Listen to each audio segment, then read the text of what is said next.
Sehr geehrter Herr Bürgermeister, lieber Herr Schulpräsident Schnatterbeck, sehr geehrter Herr Fleckenstein, liebes Kollegium, liebe Schülerinnen und Schüler, liebe Partner dieser Schule. Nach der Verleihung des Seneca-Preises haben Sie mir einen Brief geschrieben, Herr Fleckenstein, und haben geschrieben, gucken Sie mal, wir machen schon was richtig Gutes, das wäre es doch wert, dass Sie auch mal vorbeischauen. Ja, habe ich gesagt, warum eigentlich nicht? Man hat nicht beliebig viel Zeit, wenn man so unterwegs ist im Land. Ich habe heute noch ein paar andere Termine, aber es lohnt sich richtig, immer mal wieder vor Ort informiert zu werden, was denn alles geht. Denn der Punkt, den Sie heute herausgearbeitet haben und den Sie gleichzeitig umrahmt haben, ist ganz entscheidend für die Frage, wie erfolgreich ist eigentlich ein Bildungskonzept. Wir erleben ja viele Diskussionen über Bildungspolitik, Land auf, Land ab, und meistens werden dabei irgendwelche Strukturfragen diskutiert. Ich sage Ihnen, die entscheidende Frage haben Sie herausgearbeitet, ist, welche Chancen erhalten die Jugendlichen mit dem, was sie in unseren Schulen erwerben, und wie eng verknüpfen wir schon frühzeitig unsere Schulen mit dem, was danach kommt. Ich kenne wirklich viele ganz unterschiedliche Schulsysteme in Europa und darüber hinaus. Nirgendwo wird der Zusammenhang so eng gedacht wie bei uns, die Fragestellung, was macht man denn mit dem an, was in der Schule passiert? Und da geht es nicht nur um Nützlichkeiten, da geht es nicht nur darum, ob jemand lesen, rechnen und schreiben kann, was wichtig ist, sondern da geht es auch um andere Qualitäten, die man mitbringen sollte, damit der Anschluss gelingt. Da geht es etwa um die sozialen Kompetenzen, die hier sehr gut deutlich geworden sind, um Medienkompetenzen. Da geht es auch um die Frage, was traut man sich zu, wenn man jemand anderem außerhalb der Schule gegenübertritt.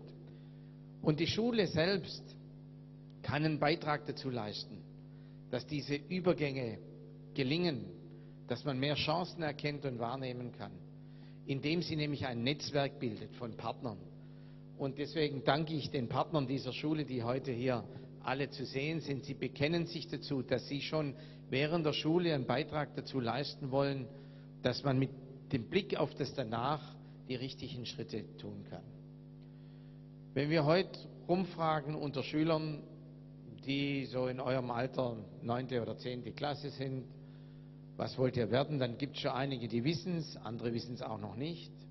Und wenn wir dann fragen, wie viele Berufe stehen denn für euch zur Auswahl, was kennt ihr denn an Berufen, da kommt eine überschaubare Zahl von Berufen raus, die genannt werden.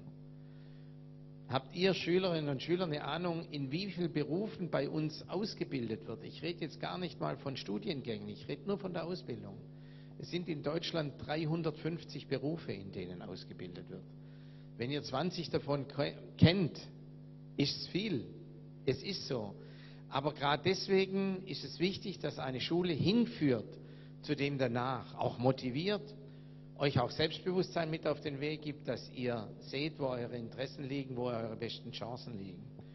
Und dass das an dieser Schule das Programm ist und dass das so gut umgesetzt wird, das zeigen die vielen Auszeichnungen, die Sie erhalten haben. Sie arbeiten mit Ihren Schülerinnen und Schülern, mit den Lehrkräften, mit den Partnern an dem ganz entscheidenden Punkt, nämlich wie geht es weiter.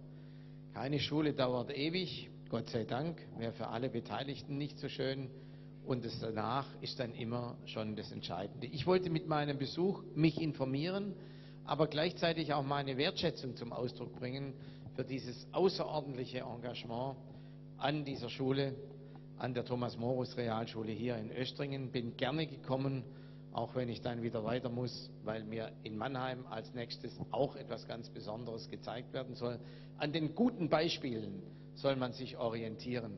Man kann viel über das jammern, was nicht so gut ist. Aber am besten ist immer noch, man weiß, wie und wo es gut gemacht wird. Nämlich, es ist nicht verboten, gute Dinge auch nachzumachen. Gute Beispiele zu geben, ist eine Herausforderung für alle unsere Schulen. Herzlichen Dank, dass das hier so geleistet wird. Vielen Dank. Ja, das hast du gesagt. So, vielen Dank, Herr Minister, für diese Worte.